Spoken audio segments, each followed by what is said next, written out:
Every time.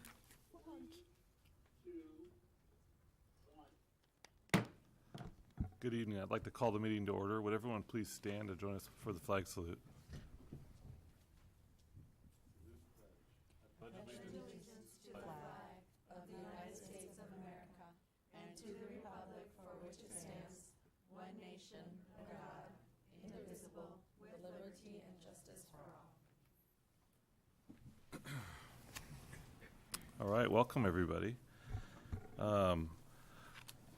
Would like to report out on our closed session. We actually are going to return and report out after this meeting.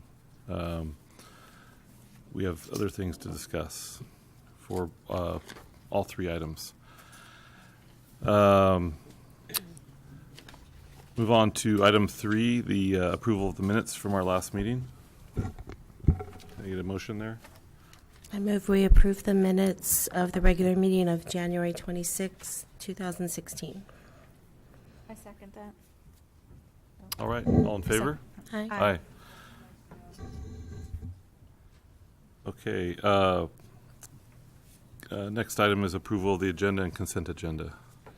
I move that we approve the agenda and the consent agenda. I second that. This is a roll call. Alicia? Aye. Jacqueline? Aye. Andy? Aye. And I'm aye. All righty. Okay, we'll move on to our student representative report, and we have Anna here. Welcome. Nice to see you back. Nice to see you too. Okay, so we're going to begin with Aliso. So Aliso Makerspace began as a big hit last Friday.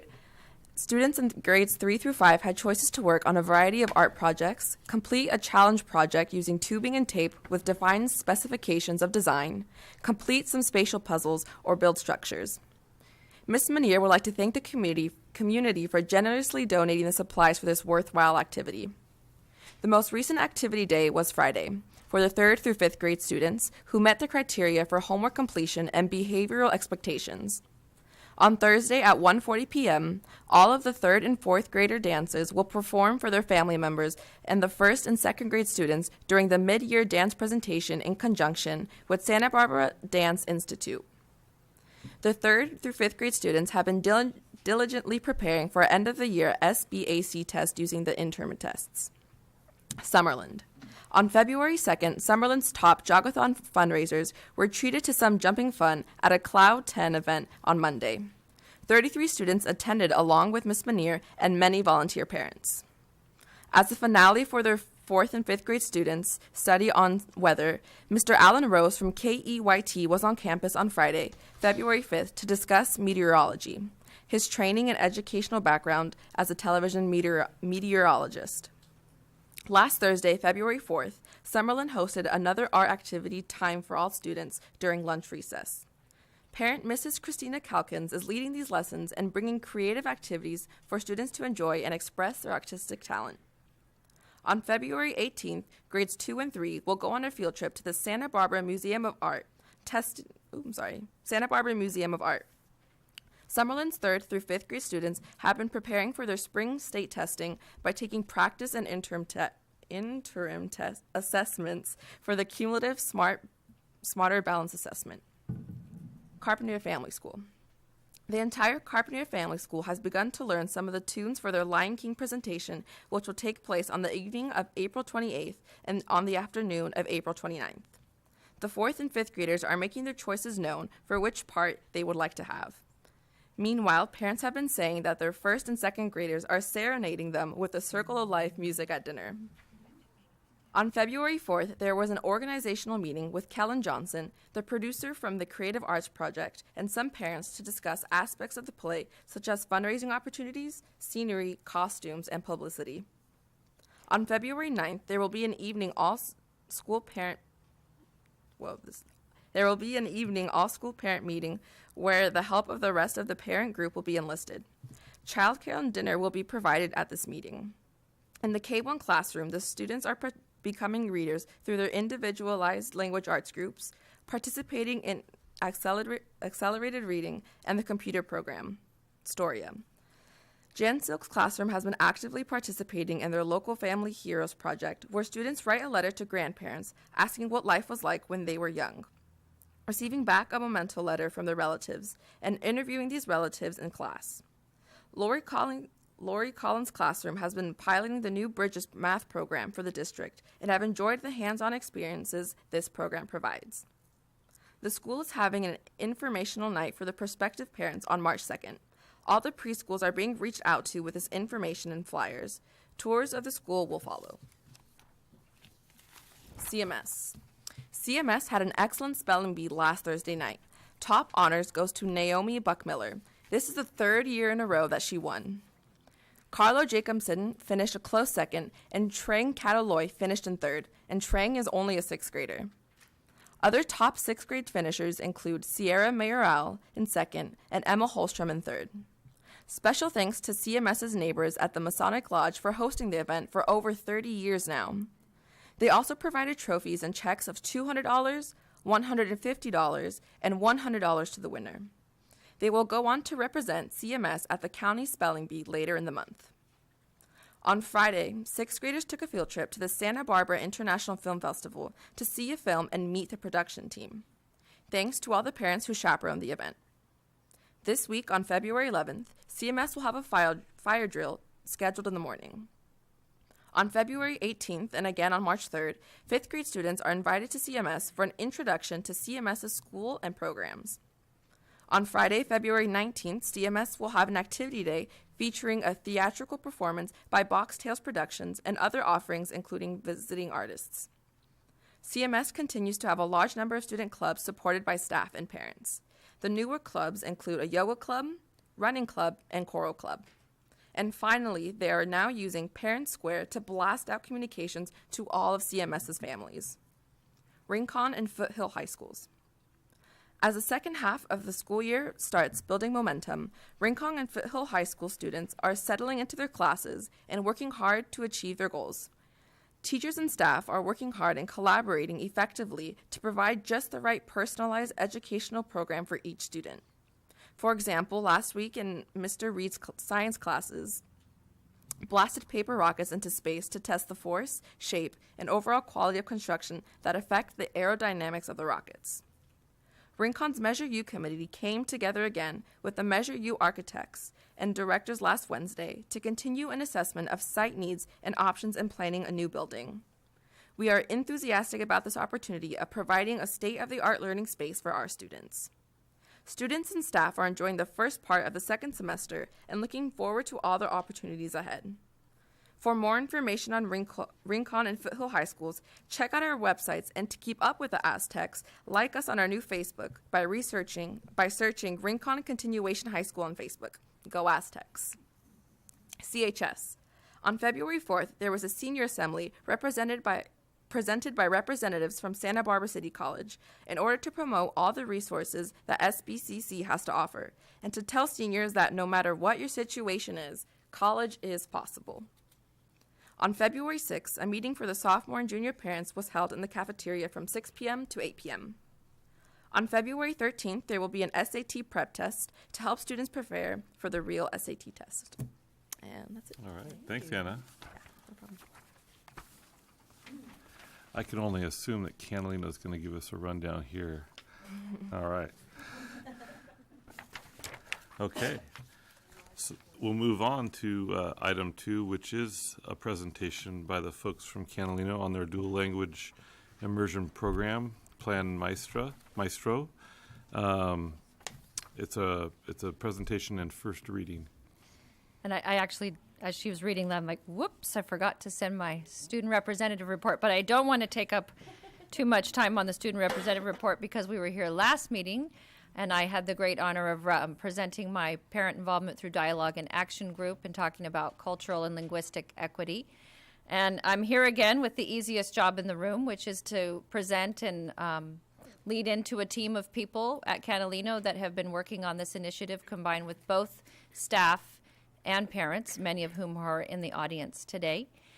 They're going to present to you the dual language immersion program Plan Maestro, master plan, and I'm just here to give you a little background about how we got to this day with you. A about a year ago, a little more than a year ago, we began discussing dual language. As you know, because you've seen my own single plan for student achievement presentation of data in November and some other sites, we continue in this district and others to have a significant achievement gap between English learners and English-only students. So we have continued to toss around the question at Catalino, shall we continue to do business as usual and expect a different result somehow to appear? The answer to that question in our minds is no. We need to be doing something different that has a better research base about how it affects English learners. At the same time, I have a 14-year-old, Andy has one too, when they're in Spanish 1 at the middle school. Acquiring Spanish at the age of 14 is a very challenging prospect, but it's the first time that it is offered in our system currently and in many systems in the public schools. Brain science would indicate that's not a very good idea, and perhaps it's better to help students acquire a second, third, fourth language at an earlier age when their brains are more flexible and able to acquire those languages. So how can we meet the needs of our English learners to become more academic successful and develop their native language as well as English? And how can we meet the needs of our English-only students to help them become bilingual and biliterate citizens headed towards the seal of biliteracy, which you'll hear a little bit more about in the presentation. So that conversation started, and we had the opportunity to attend the Dual Language Collaborative in Santa Maria last year. Some of these folks on the team and we went and tried to check it out and see what it was all about, learned about the master plan, learned about the template that the plan that you see is based upon, the Association of Dual Language Two-Way Programs, and Rosa Molina and Dr. Pagan, who has been guiding us through this process, met some really fascinating folks from Santa Maria, Paso Robles, down south in LA, and learned about how different programs are working. The next step was to hold some parent interest sessions, and we were rather overwhelmed with the interest in town just by word of mouth from the first session. Many, many parents of 2-year-olds in Carpinteria who showed up because they really have an interest in their children both maintaining and growing their native language, if it's not English, as well as parents of English-only students acquiring a second language. We continued to have those sessions monthly, and the number of attendees grew. There was lots of talk of waiting lists and can I get on a list and when can this happen and how can I help? And you'll see that one of the people on our writing team was in fact one of those parents, Leanne Patterson, who's here tonight. We then went to the summer conference. The team and I went to a summer conference down in Palm Springs for 4 days, and we were expecting a conference of 150, 200 people. There was 1,400 dual language teachers in California at that conference, and we learned a great deal about the rapid expansion of dual language programs in this state and others, specifically Oregon, Washington, Montana, Idaho, Texas, because of the research base that is showing both increased achievement in English-only students as well as students who speak English as a second language. Putting that aside, the cultural equity that it brings to our community and our school is a big factor for us in pursuing this as well. Then our superintendent, Micheline, came.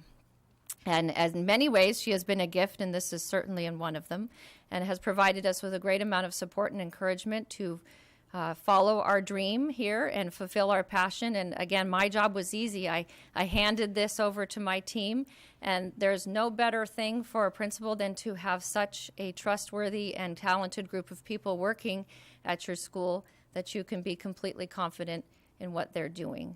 And we did hire Dr. Pagan to guide them throughout and take them on visits and help them with the writing of the plan. And with that, I turn it over to Brittany Decker.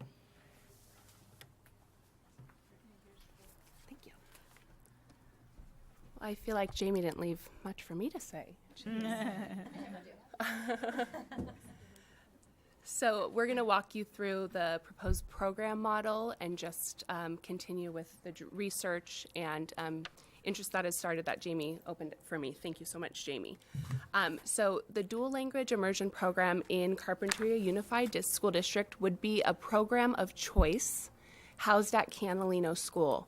We really want to think of this as a district-wide program that maybe down the road can expand to other sites, but we want it to be inclusive of all students in the Carpinteria School District. When we say program of choice, that means exactly what it sounds like. No one will be forced to participate. You will be, it will be an option that we want to provide for our students. There will still be structured English instruction, which is our mainstream model at this time. So this encourages students to engage in formal second language study, K through 5, when, like Jamie mentioned, the science shows that their brains are just so ready to form those language pathways and receive second language instruction. And our ultimate goal is bilingualism and biliteracy for both English language learners and English only students. We have many students in our population that speak Spanish at a conversational level and not at an academic level, or don't have the literacy skills in English or in writing and reading. And we want those students to be equipped to go and compete in a global marketplace with those proficient skills. So these are the two models we're comparing. Transitional programs typically are what we see commonly in our public school system. And then the goal with these programs is really to move students from their native language to English as quickly as possible. And oftentimes it's at the detriment of their native language. The ultimate goal is English proficiency without much attention to their home language, in the case for our district, which is primarily Spanish.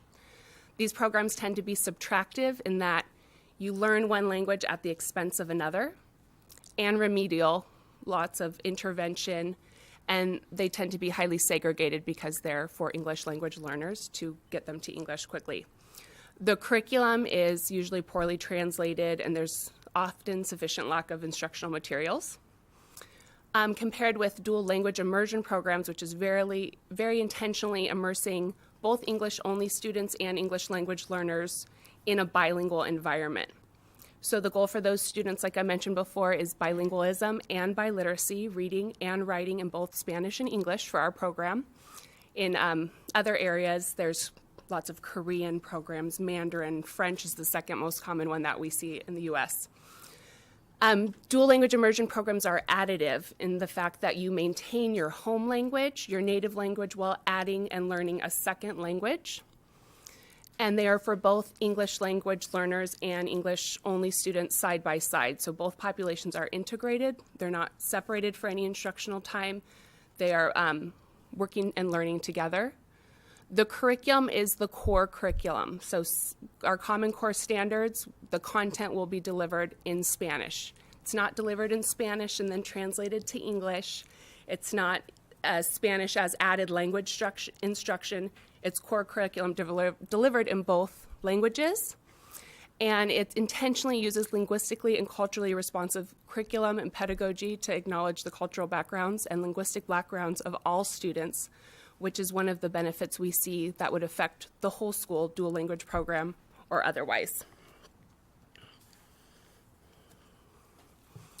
To touch a little bit more on what additive bilingualism is, students develop academic proficiency in their native language while learning a second language. So the goal is to bring the native language to academic proficiency, and as well as the second language, which is English or Spanish, depending on your home language. And then children learn the second language working along side by side with their native speaking peers. So English-only students get to be the language model for their Spanish-speaking counterparts, and then the Spanish speakers get to be the language model for their English-speaking counterparts. It really sends the message of equity and that we are valuing that student's culture and that their language and that it's important to us and our community, and we want to foster that in both populations. And then the benefits of beginning early in kindergarten or first grade in our case is that students really develop a near native fluency or native-like fluency in that they sound like a native speaker. I learned to speak Spanish in college, and I by far do not sound like a native speaker. But at that age, when they're not as self-conscious and with their peers, they actually gain a native-like proficiency so that they can operate in native-speaking cultures, other cultures that speak that language. I just want to hit again that both populations are integrated in the same classroom. This wouldn't be separated. We are really fortunate to be piloting math programs this year. So often people worry about added expense with a dual language program. We are already piloting math, and the programs that we have are available in both Spanish and English. And next year looks like a piloting year for language arts. And there's some really great stuff that has come out in Spanish, not translated from English to Spanish, to ensure that there's high quality curriculum available for dual language immersion. In your master plan, you'll see several chapters on the research. There is a wealth of research out there about dual language immersion programs. One from Thomas and Collier shows that students that are in dual language immersion programs or a late exit bilingual program outperform their Spanish-only peers that don't receive any formal instruction in their own language. They do better than those students by developing their native language. They, like I said before, it's additive, so they maintain their native language while adding a second. Second language learning actually enhances comprehension in your native language. Students have been shown to have increased intellectual flexibility and are able to do and perform cognitively demanding tasks. And then an increased sensitivity to others. I really like that one. I think that's really important to our population here. Learning to operate with other cultures, interact, be receptive and appreciative of those who are different from ourselves. And they also show a lot more positive self-concept, that sense of cultural pride. And they actually, for Latino students, have a lower dropout rate from high school, students that participate in dual language immersion programs.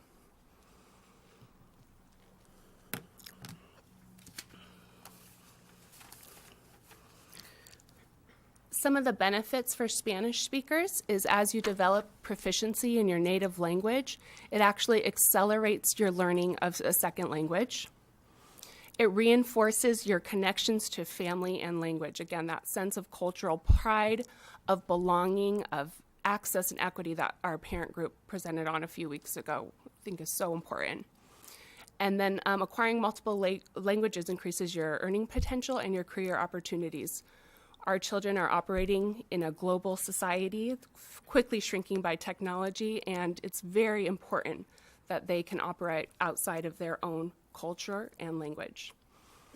For English speakers, they develop literacy and native-like language skills in the target language. Many go on to learn third languages in high school and beyond, also enhancing their career opportunities. And it allows us to obtain an expanded worldview.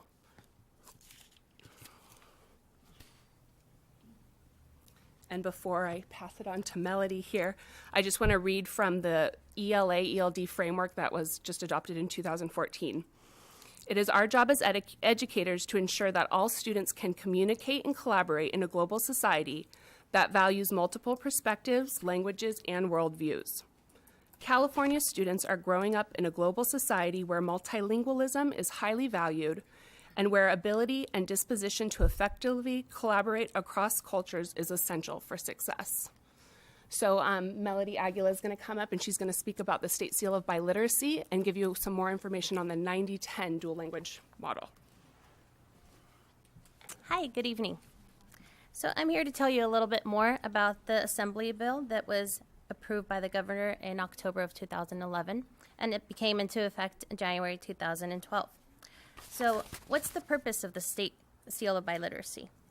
And the purpose is to encourage pupils to study languages, to certify attainment of biliteracy, to provide employers with a method of identifying people with languages and biliteracy skills, to provide universities with a method to recognize and give academic credit, to prepare pupils with 21st century skills, to recognize and promote foreign language instruction in public schools, to strengthen intergroup relationships, affirm the value of diversity, and honor the multiple cultures and languages of a community.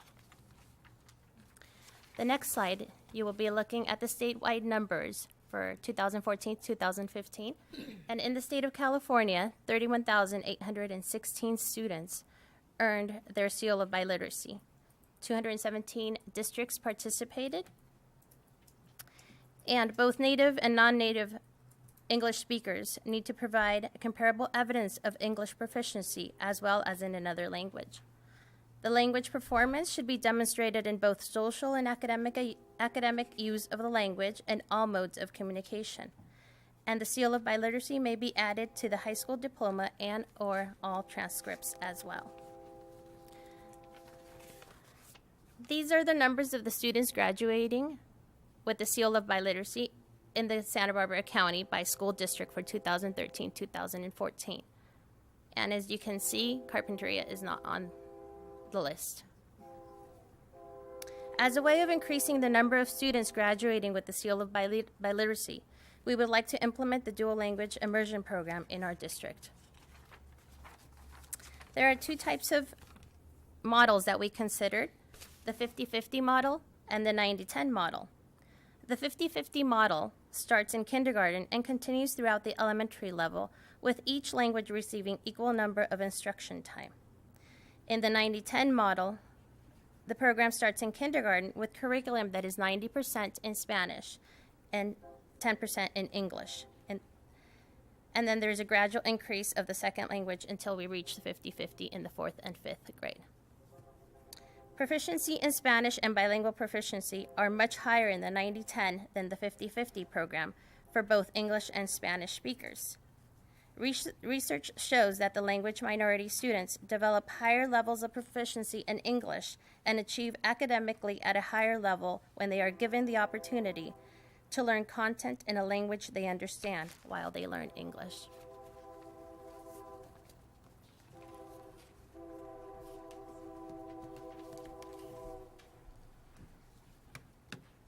Me again.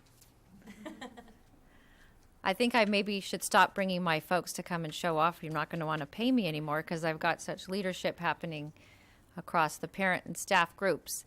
The outcomes that we're hoping for with the dual language immersion program, which would be a district program housed for next year at Catalino, increased cross-cultural relationships among all students, parents, and the community, which was somewhat the theme that you also heard from us at the PETA presentation that you had a couple of weeks ago. Learning experiences that foster the development of cultural pride and positive self-image. And we've been to the board several times talking about the social and emotional component, cultural component of academic achievement. High academic achievement for English language learners and English-only students. Increased parent engagement and participation, which you know is one of the major goals at Catalino that we've been pursuing the last 3 years.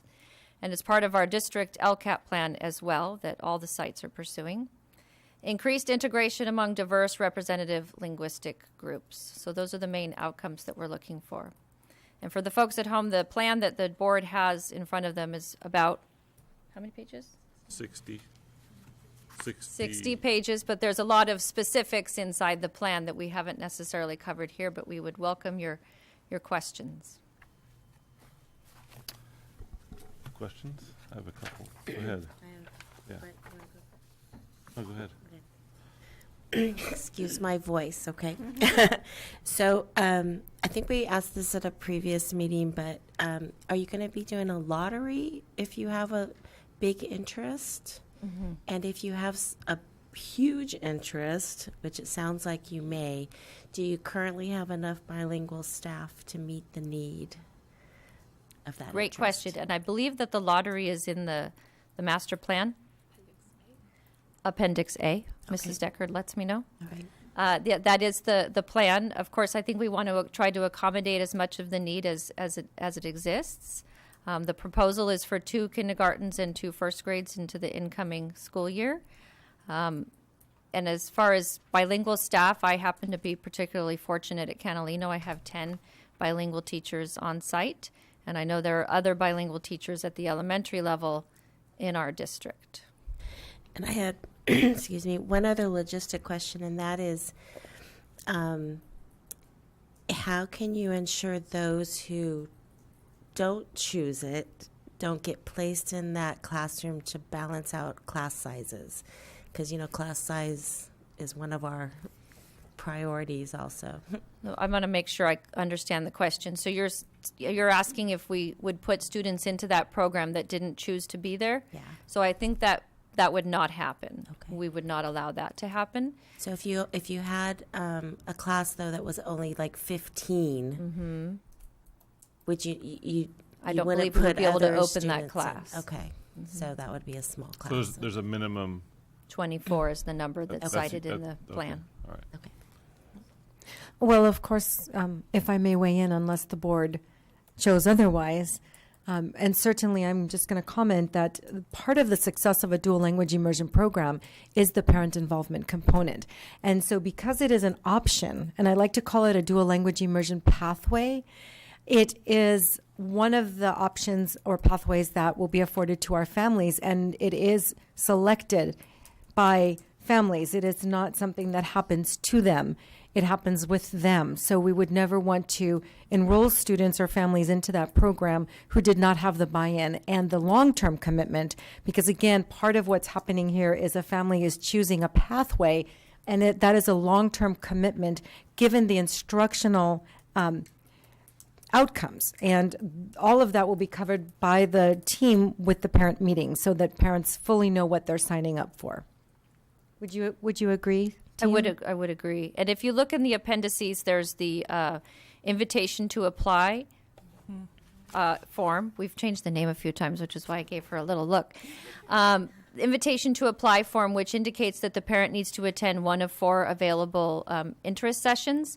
And then there's a parent compact or agreement, which of course is not legally binding, but it comes at the end of that meeting where the parent understands and agrees that it is in fact a pathway, that we are looking for a commitment, a long-term commitment in the dual language program, because you can't enter the program at 2nd or 3rd grade. You kind of choose that for your child from the beginning. We asked Dr. Pagan, who advised us throughout this process, and he himself had started 5 dual language programs in Napa County up north and in Arizona. Had he seen a great deal of attrition over the years, and how did he handle that? And I think he said he had seen 2 cases in the whole time in all 5 schools that he had started. So he didn't feel that was going to be a problem. And we are committed, as we are in everything we do at Catalino, to having a high-quality implementation of what we plan to do. So we're not particularly concerned about that problem. So I think this is going to be a wildly popular program. Will it be open to all attendance area? Yes. Lottery and would Catalino attendance area have priorities? No. In which case, I know that Catalina is already full. Multifaceted. How would you deal with more students, families coming into the school? Would it displace some of already the families in the area? So it's an ongoing conversation that we're having at the leadership level with Micheline and Cindy and David about how we're going to accommodate this. We're going to have a better idea of what that's going to look like after we go through a series of events, and I'll have Micheline speak more specifically to that. Well, thank you. This is the preliminary presentation for you and the first reading, which indicates that we will continue to work on this, and we need to meet with Darlene as part of this team in terms of the staffing and if there are any affects, and honoring the bilateral agreement and the guidance in there with respect to any movement or changes that happen willingly or unwillingly due to vacancies or new positions. And so that is front and center in our minds. And we are meeting, Darlene and I are meeting with a small group of site representatives and of CAUSE and President Jay Hotchner. And then we're also having a meeting with Cindy. So next board meeting, Darlene and Cindy will be presenting the staffing and the fiscal implications, if you will, or considerations prior to your final approval. And we also are anticipating taking direction from you as well to refine and to enhance what we are getting ready to offer. I had a couple questions. So have we done Cindy, this may be more towards you, but have we done a fiscal impact analysis on what this does to our budget, or if there is an impact at all? Jamie and I are going to be working on this on Thursday morning. we'll have that for So our you next will meeting. have that at the next presentation. That's going to be a focus. Okay, and then, because I think that's a kind of a big one for us to make sure we don't have a big fiscal impact. I'm curious about what detractors of dual language immersion programs say, or if there are any. I mean, I'm sure there are some. Yes. What are the downsides as they're laid out by detractors? Because I'd like to hear that. Did any of you wanted to comment? Come on up, Leanne. This is Leanne Patterson. She's a parent, Leanne. and she is on our writing committee. She contributed to the plan, and a former DLI teacher. Yes. All right. Well, hey, thanks for having us. Oh, yeah. Thanks for having me. I would say one of the things or the issues that I dealt with in teaching was kids with special needs, kids who are already having trouble and struggling, challenged learners. I had several students in my class that were in a pullout, it's been a couple of years, but it was very difficult for them. So I think detractors would say, what about your kids who have IEPs, your kids who have special challenges with learning? So that would be just something that we still need to think about. So Thanks. Sometimes there's a misunderstanding about the role of the board in a school district in the community. And it's important that the community understands that with recommendations from staff, the board has the prerogative and the pleasure with the responsibility of identifying programs and approving them for us. Because you hold those responsibilities and those roles at the, I don't want to make it a hierarchical system, but truly in the highest level. Every one of us has a very unique role to play in the organization so that there is not a redundancy and so that there are no gaps in the system, and the system is elegantly designed so that board members have certain authority. And one of the authority that lies with you and rests with you is the option and the opportunity to accept programs. So I think that one of the downsides is community may not understand that is ed code, it is protected, and it is appropriate as such when you can rely on staff, especially a tremendous team like this who has spent quite a long time and invested a lot of personal and sacrificed hours and hours away from other things to do this. So, Yeah, I don't see that as a downside of the program itself. I mean, that's the system just that distractors might not understand the roles that we play. that we play. Thank yeah. you. No, I mean on the surface, I am a big advocate of children learning language at an early level. I think it's a. I wish I struggle with Spanish every day trying to speak to employees. Yeah. And One thing I would add, I think that, as we've continued to have this conversation and get closer to tonight, really, to presenting it formally to you, whenever there's a change or we alter our direction or add a new program, there's always a little bit of fear of the unknown amongst not only the community, but amongst the staff, the parents. How's this going to change? And I take that as my role, especially on the site, that the staff feels that we have done so well in the last 3 years, making ourselves a team and really moving and shaking in a lot of different directions, as you've heard from us. And they want to make sure that we continue on that trajectory as we add this as an option. And that becomes my role as the leader to ensure that we continue to have that culture. And we are so fortunate to have a superintendent who supports that inclusive culture and supports me in implementing that at my site. So that is one concern that I have heard, that we want to maintain our cohesiveness as a system, regardless of what language of instruction is happening inside the classroom. I just had a question. On this state seal of biliteracy, I see what you said, Carpentry is not in there, but currently when do they test them? Junior, senior? I'm going to have to defer to. there's several different measures to achieve proficiency. Both English-only students and English language learners need to pass the Smarter Balance exam in 11th grade in language arts at proficient to qualify. English language learners also need an advanced or reclassified level on their CELT, and then to demonstrate in proficiency in a language other than English, there's many things that you can do. One is passing the AP test with a 3 or better. Districts can even make their own assessments, but those are all outlined in the plan. There's one of the chapters is actually about the seal of biliteracy.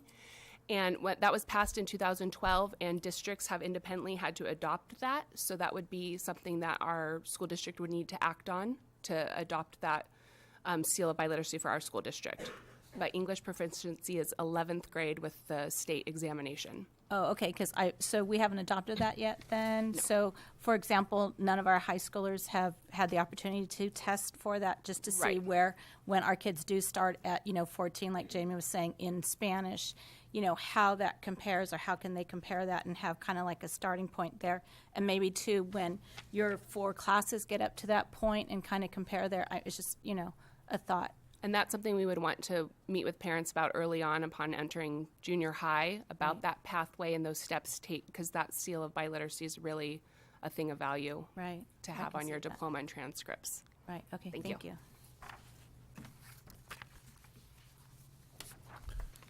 Any other questions? I think the seal of biliteracy will be coming to you in a different item agenda. Certainly, we'll. Part of this process would be to provide you with a resolution to adopt, and then continue the movement forward. Great.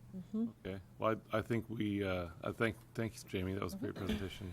And Brittany, Elodie, thank you. Do we have any public comment? We have 4 members of the public for public comment. And the first one is Kenneth Balch. He also gave me something to give to you board members to review. I'll bring it to you right now. All right.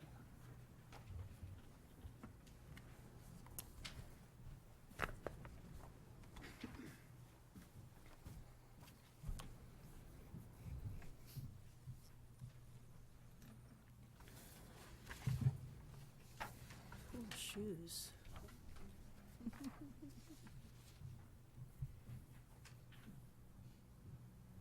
Good evening, thank you. I'd like to start by thanking the staff that was involved in the creation of the master plan, really above and beyond what I think most people expect from our teachers and our staff. You asked about detractors, and I've got a little list of concerns that I've found. One of the major things with the document creation, it was referred to as a template that was distributed, and the document was created from that. Another template user that I found is an Evergreen School District in Washington State.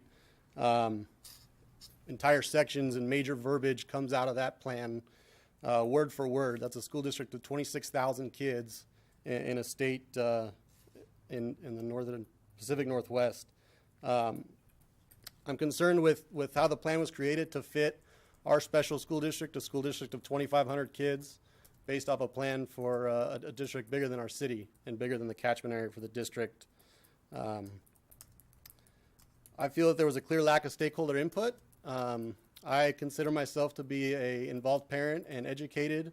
I currently have a kindergartner at Catalino. I was not included in any meetings. I don't recall receiving anything about meetings.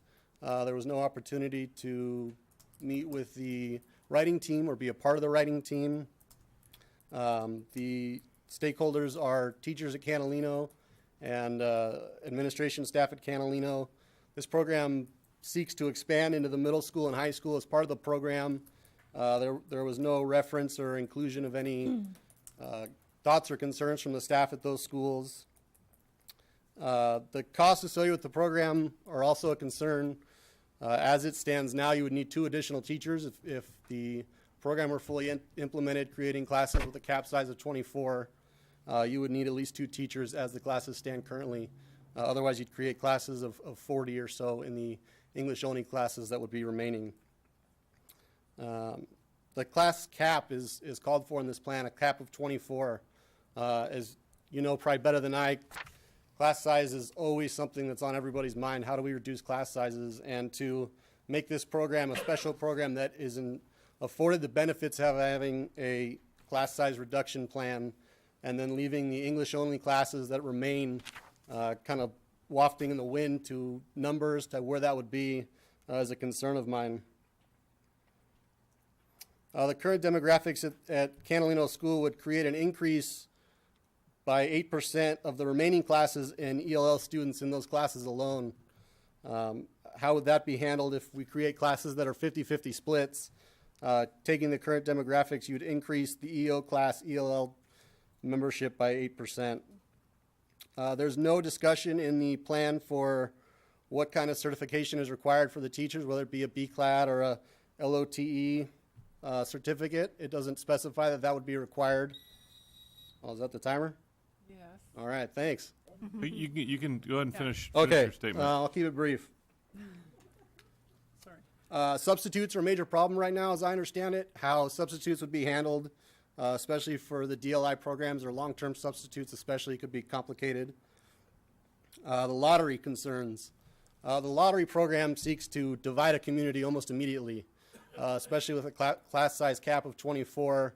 You're going to have people that didn't get in it more than likely, especially if the purported interest is there. What do we say to those parents and those children that didn't get into the program? This is a special program. We think it's really going to excel, but you weren't the fortunate one to get selected.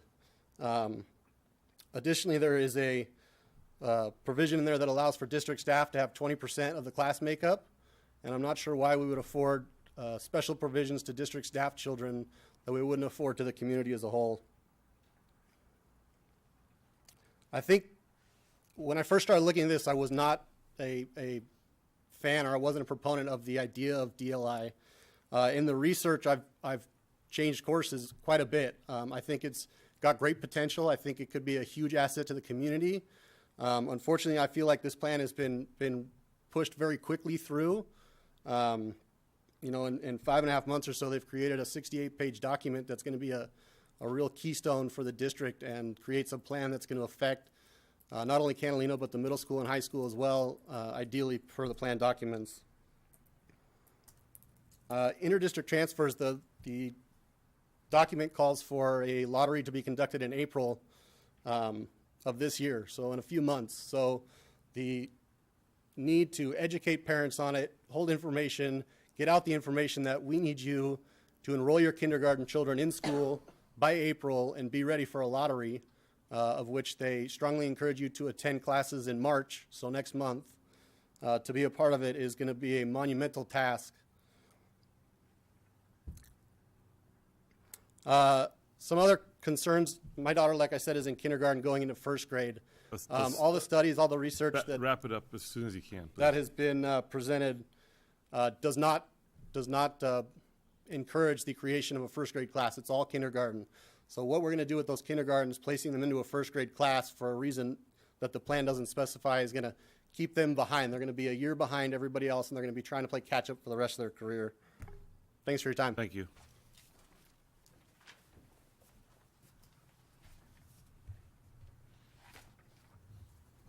The next speaker is Leanne Patterson. Good evening, I'm back. As a former teacher and a parent of 3 boys that will eventually be Catalino whales, I'm excited to be here, and I'm excited that I am a stakeholder and that I was a part of this process. There's a saying in Spanish that says, el que habla dos idiomas vale por dos, and it means that he or she who speaks another or second language, or 2 languages, is worth 2. And I really believe that as I think about the future of this pathway for our students. I think of the words genius, tool, gift, and communication. I just want to point out that our children lose nothing academically. They gain future marketable skills. They gain long-term cognitive benefits. They gain global awareness. Our community gains a well-equipped workforce. Our educational system steps towards the future. And in the large body of research that our ladies have already referred to, it's dual immersion students outperform their monolingual peers. And again, I have some experience, some work in the trenches doing some of this work at Adelante Charter School, which was Cesar Chavez. And I have students that are now trilingual, that their freshman year at Santa Barbara High School were put into Spanish for native speakers. And it's remarkable. And their families are changed, their lives are changed. The last thing I want to say is has to do with the cultural equity piece. This is a huge bridge for our students. Sandy Beard, who's a former teacher at Canalino, who has inspired me and really is kind of the reason I became a teacher. She was involved in an early program that's referred to in the master plan, and she had encounters with some of her students, first graders, who had become high schoolers. They pointed out that they were friends, they were buddies, they were able to interact, they were able to be partners in this community. And so that's my goal as a parent and as a stakeholder in this, is that our kids would be partners in building community. So this program has my complete support, and I think that, as Micheline referred to, it is a huge parent involvement, whether it's in this program or the English-only program. It is all about parent involvement. And that's the whole goal of us as parents, that we want to be involved in our kids' education. So thank you for having me. Thank you.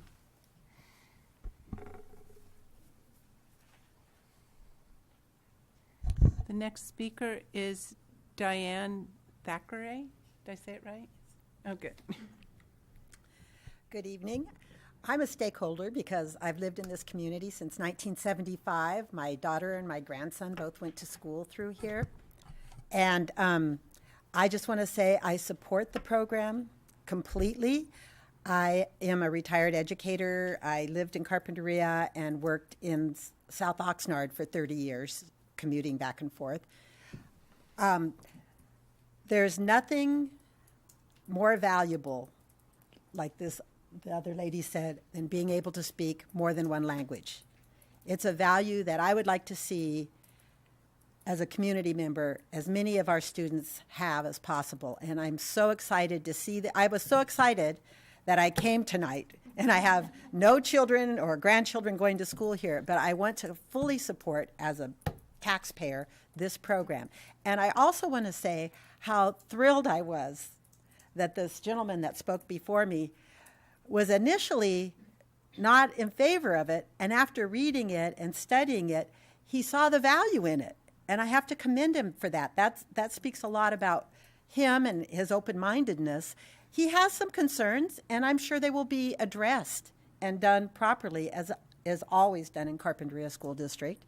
So I hope you will address his concerns, but open it up, and maybe his children will also be allowed to be in the program. And it's a wonderful program. Please accept it, and if there's anything I can do as a retired community member, I'm there. Thank you very much. Thanks.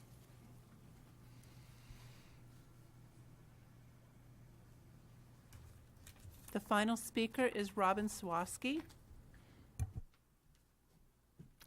Good evening. I will be very brief because there's not a lot more to say about this. I also wholeheartedly support this program. I started in Carpinteria School District many years ago, and as first a bilingual teacher. And I also have students who, as they were in high school, became very good friends from going through a program. It wasn't a dual immersion program, but a very similar program in that they both learned a bit about each other's languages and certainly about culture and appreciation for each other.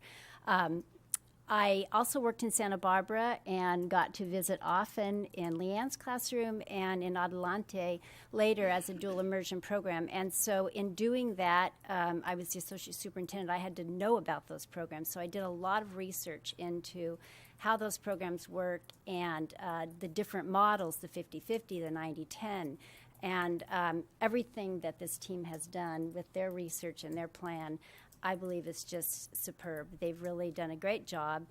I'm imagining that some of Mr. Balch's concerns might be in, the answered. I'm not sure. Some of the stuff with staffing, it could be. But as Diane said earlier, right before me, I believe that all these concerns will be addressed. And the other wonderful thing is that now, I had no idea there were that many schools and that many programs around. There were several that we could look at when we were trying to figure out which kind of program to do in Santa Barbara, but now you have a wealth of information out there. Schools that you as board members could even go visit, have people come and talk about their experiences, and I'm very confident that the program here in Carpinteria will be done just as best it can be and it'll really benefit our community and mostly our kids. Thank you. Thank you. Okay, any comments? No. All right, well, thanks everyone for coming. I would like to ask staff to take into consideration Mr. Balch's, some of his concerns, and maybe at our next reading we can address some of them, because I think a lot of them are relevant and pertinent to the discussion, certainly. Ms. Patterson brought up the idea of cultural equity, and I don't know that necessarily should weigh in on our ultimate decision here, because Carpinteria has forever been a primarily Hispanic community. So some of the most patriotic people I knew growing up were Hispanic, but they were. I think a lot of this idea of cultural equity needs to be a separate discussion. I don't think it should come into play here with the approval or disapproval of this plan. I think we need to address the merits of the actual of the plan itself, and maybe have that as a side issue, but it shouldn't be a primary topic of discussion or goal of the program, in my opinion. But I am excited about it. I think it's very long overdue that we had a program that addressed the language of our community. So thank you all for coming tonight and making the presentation. Okay. Oh, we do. This is the first reading. All right. Can I get a motion? I move we approve the first reading of the dual language immersion program, Plan Maestro. First reading. I second that. All in favor? Aye.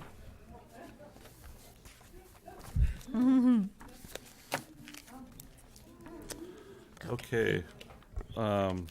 See, where am I here? We'll move on to the item number 3 is the 2016 CSBA Delegate Assembly election. We have one candidate, right? We do. And that is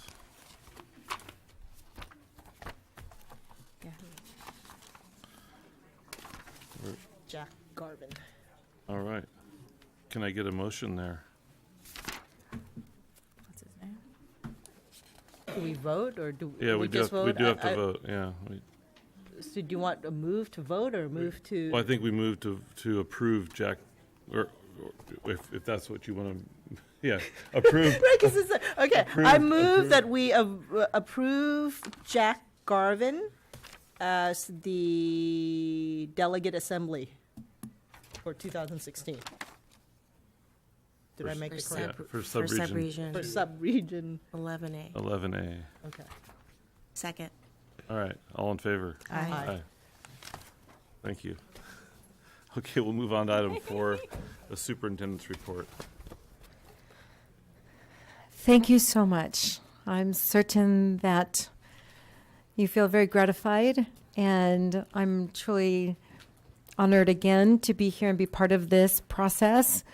I'm very humbled by the continual accomplishments that I see with our staff, our faculty and our classified staff in each respective roles. This is yet another fine example of Carpinteria's dedication to doing everything and anything for kids.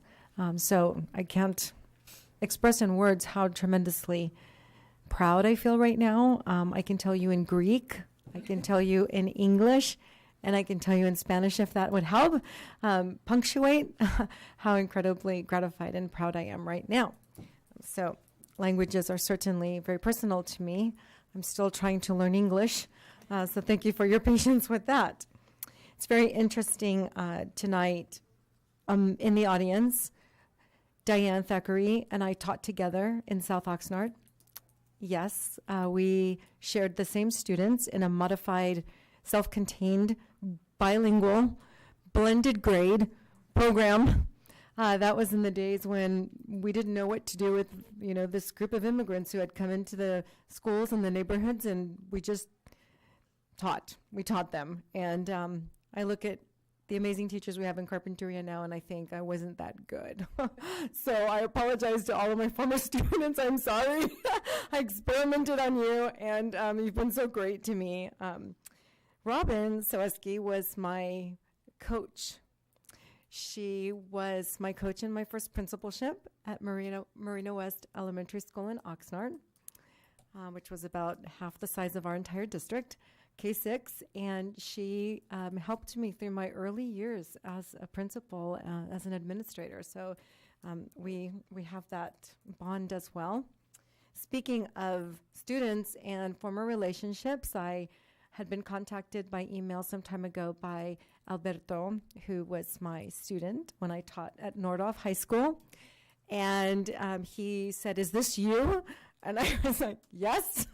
"Well, that's really great. I can't believe you're a superintendent." And so anyway, he came out to meet with me on Friday and reminded me of some things that I thought were very amusing and cute, and then had forgotten so many other things. You know, when you catch up with somebody and it's interesting what folks will remember about you versus what you remember about yourself at that time. So 30 years ago, I taught Alberto. He is a teacher in Bakersfield. He teaches English. He was predominantly a Spanish-speaking student when I taught him. I taught him in an English class for limited English speakers back then. And just, you know, it's amazing, you know, how teachers do this thing. It's like, I'm so glad I still get to be around students and the energy of teaching and learning. So Alberto, thank you for that great visit, and thank you for being so kind to me and remembering with me some really terrific times with our students and other colleagues that we were with in those years. Now, on the very business side of things, perhaps you recall conversations we had, and even perhaps during my interview process when I mentioned that I and a very small group of superintendents in the state of California took it upon ourselves, with the support of the California School Boards Association, to question the requirement of the unfunded state testing, the CASP. And we started down that trajectory over a year ago. I was invited by the superintendent of Santa Ana Unified School District, and then we brought on two other superintendents. At that time, of course, I was not here. I was in another district. And still, nonetheless, we continued through the process by filing a claim against the Commission of Mandated Costs at the state level in the state of California. And our position was that we will comply and we will administer the required testing. And we want to be funded appropriately.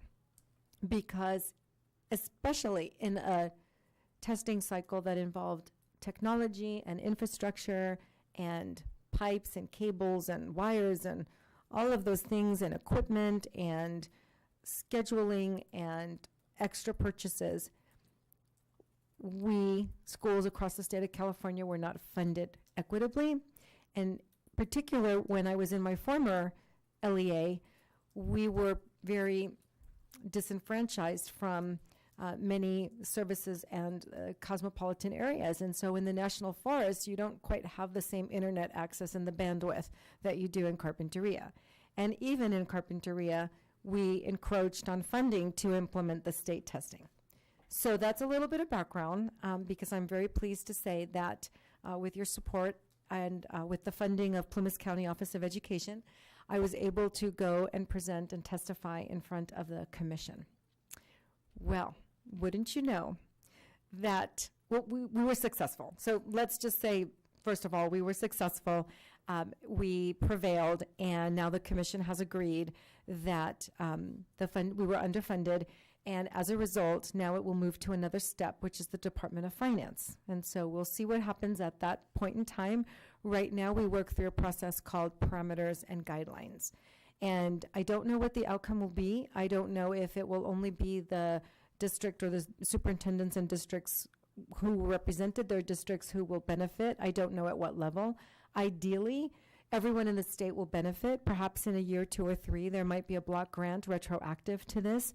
But I think more importantly, what this signifies is that a very small group of people can really make a big difference. And we had a lot of opposition among our colleagues to do this. We heard about what a waste of time it was going to be. You're never going to fight City Hall. It is what it is. Move on, get over it, let it go. We didn't. We just stayed. We were steadfast, and we were organized, and we were resilient. And each time the commission asked for more documentation and more reports and more expenditures and more proof, we gave it to them, and we complied by the timeline. And now we at least have this agreement that we're right. So it's really huge for our students. It really is, because they're the benefactors of all of this ultimately. So thank you for your support, and I'll keep you posted on how that goes. We continue to work with our local control and accountability plan, our LCAP, and we have 15 goals in Carpinteria, and we have champions who are shepherding those goals, and they have been working diligently to collect the evidence of whether we are or aren't working on those goals in the way that we thought we wanted to. And in addition to that, in a parallel universe, the Parent Advisory Committee with me, made up of parents representing all of our schools across the districts, have begun the process to distill the 15 goals and present to you for adoption a shorter list of more powerful, more robust, and easier to manage goals. And I just want to tell you that of the 8 state priority goals, areas that we have to address, we now have one goal that addresses 5 of the 8 priority areas. So we are going to continue working on this month of this February. On March 1st, we will meet with Ellen Barger and Susan Salcido from the County Ed Office, who will help and provide additional support for this process. So we keep working on it. It's very cumbersome. There's talk at the various levels that the plan will still be a 3-year plan. However, it will not continuously rotate a year off. So once we have a 3-year plan, we can commit to the 3-year plan and focus on that and report on the progress there and the outcomes at the end of those 3 years versus cycling out every year. What we're doing right now is we're implementing goals, we're monitoring them, we're tracking them, we're collecting data, and we're also working on the subsequent year. It's very, very challenging. So finally, with that, we look forward to our mutual and collective board meeting with Santa Barbara City College and Santa Barbara Unified School District. Today I met with Dr. Lori Gaskin and Dr. David Cash to plan your agenda, and our focus will be a dual enrollment. So we will all be addressing dual enrollment in our respective agencies, organizations, learning institutions. And that is scheduled for March 15th at 4 o'clock, and I will have the location for you very soon. I believe it's going to be on one of the campuses of the Santa Barbara City College. They usually have it in their culinary program meeting room. Yes, and there was some question about whether that was configured okay and not, and so Lori's looking at that. So I'm new to that process and new to the table. I did express on your behalf that you thought that was value added and that we would like to continue with that annual meeting. Thank you so much. Thank you. All right, we'll move on to Cindy's report and a Measure U update. So as of this point in time, all of our site planning committees have been hard at work. They have had a site tour and 2 meetings. So at these 2 meetings, there's been a lot of work done to start talking about what the priorities are for each of the sites. Some of the sites are visiting the Gen 7 buildings because they want to see firsthand what they look like. I know that the high school is planning to look at the Gen 7s that are science labs as well as regular classrooms, which, I mean, when we did our tour, we saw the regular classrooms. We did not have an opportunity to see the science lab. So I think that's going to be really interesting. So they're working on all of that with their priorities and beginning the process of looking at the document of the education specifications, what should be in each classroom, how should classrooms be configured, what other types of facilities should be on a specific campus. So they've done a lot of work, and they have 3 more scheduled meetings in the meeting schedule. So there's still a lot more work to do before we get to having some clear conceptual plans and some budgets for you all to review in May and June. So everybody's been really busy at work, and it sounds like it's going smoothly. The few meetings that I've dropped in at, everybody was really working well together, and so that was all good. And obviously there's some tough decisions, because everyone, when you start to ask people what they'd like to see on their campuses, the ideas may be greater than the budgets, which is why we'll get back to talking about priorities at some point. But it seems like a lot of work is getting done, and we're moving forward. Great. Thank you. All righty. No other comment, I take. So we'll move on down to H, business operations, facilities, and warrants. Can I get a motion there? I move that we approve and ratify the warrants for January 21st through January 28th, 2016. I second that. All in favor? Aye. Okay, and item 2 is gifts, grants, and donations, and the board's being asked to accept the grant in the amount of $300 from the Santa Barbara County Ed Office to Lori Lee Collins for the Care for Our Earth grant. All right. So moved. Second. All right. That's very nice. All in favor? Aye. Aye. Okay. Move on to item I, Measure U, and the only item tonight is the acceptance of a completed contract for the lockers. All right. Can I get a motion there? I move that we accept the completed contract for CHS student lockers replacement. I second that. You guys lock your lockers? Yeah? They open? They open well? All right. All in favor? Aye. Okay. Board communications. Let's see. Out just enjoying the nice weather. Pray for rain. Right. Pray for rain. Happy New Year. It was New Year yesterday, the Lunar New Year. It's the year of the monkey. So I wish everyone here a happy, healthy, and prosperous New Year. Thank you. Chúc mừng năm mới. It's bilingual. Dual language. I have nothing. No, All right. thank You you. want to save your voice? I do. Yeah. I think I'm sitting too close to you, actually. I'm trying not to breathe on you. All right. I don't have anything either. So I think we have some future agenda items. We're going to adjourn to back into closed session, and we'll report out at the conclusion of that. So thank you. We'll sign your stuff, you guys.